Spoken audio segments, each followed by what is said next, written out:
fiction.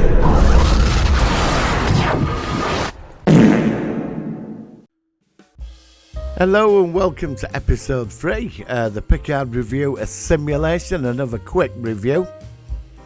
Again, we get another exemplary episode, a lot going on in this. It moves really fast.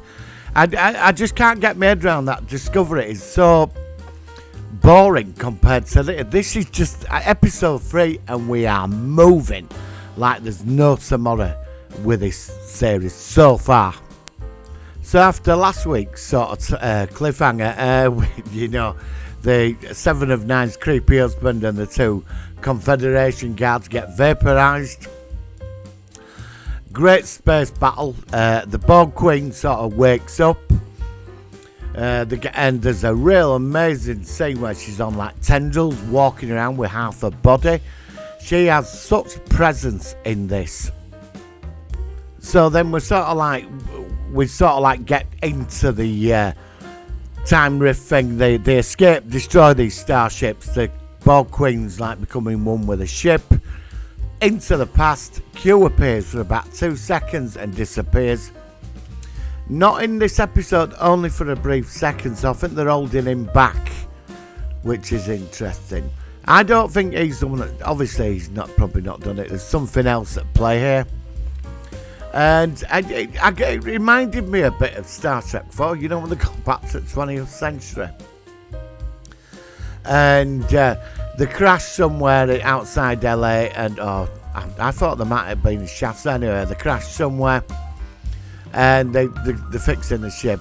Rios, Raffi, and 7 all beam out into Los Angeles, and they're actually the same with all the homeless people and all the office blocks. And Raffi says, 21st century is full of contradictions. How did it survive? Yes, make an awesome point there.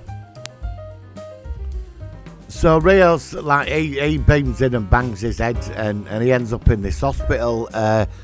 He meets this doctor.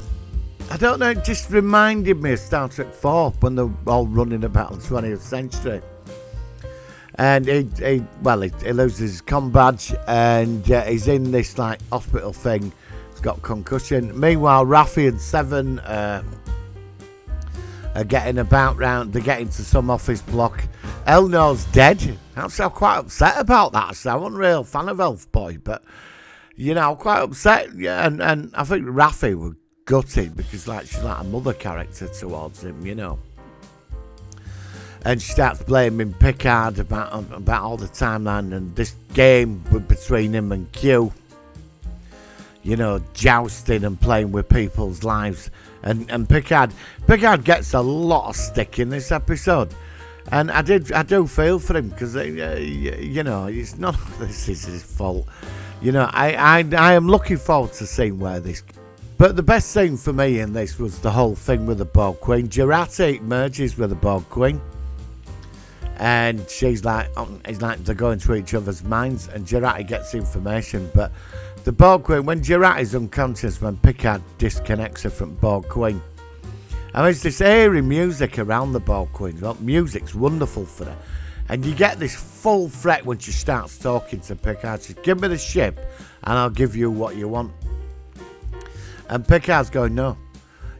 Borg Queen, she's like, basically thinks she's like, got the edge, and then Jurati like wakes up and says to her, says I've got the coordinates, and it's out of some computer file, and the Borg Queen looks at her and says, you've just impressed me, and it's really creepy how she compliments her, like the Borg Queen's looking at her thinking, I might assimilate you next. That's and I'm wondering now if her and the Borg Queen are going to have this connection over the next episodes where they feel each other. But she keeps referring to Picard as Locutus. But it comes out they can deactivate the Borg Queen. She's not happy about that. But when she turns around and says, that's Jurati, you've just impressed me. And that it was like this sense of dread. You don't want, Borg Queen saying that about you. So, like, the whole episode, and then there's the thing, like, about immigration at this hospital in Los Angeles gets raided by immigration department, and there's obviously going to be a romance between Rios and the doctor lady. You know what I mean? I think he'd probably end up taking her. It'd be funny if he ends up taking her and the kid into the 24th century, you know, to give them a better chance. I mean, it might not happen, but there was a scene where Seven and Rafi go into this office block, and I wondered, just for a moment, I thought, wouldn't it be cool if that office block said Chrono Works?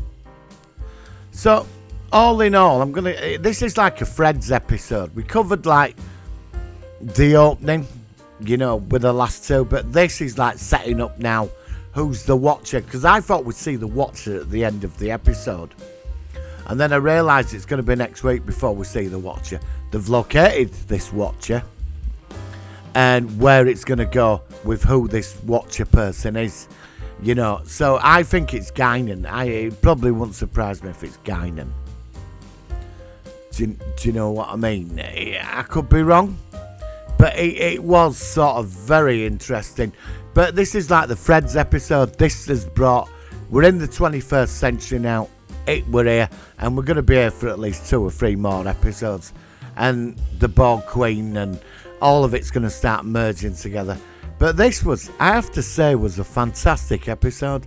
I hope they can keep this up. So that's my review of this episode. Just a short one. Absolutely fantastic. Please give me a subscribe. Please give us a like. It helps the channel out and the awful algorithms on YouTube.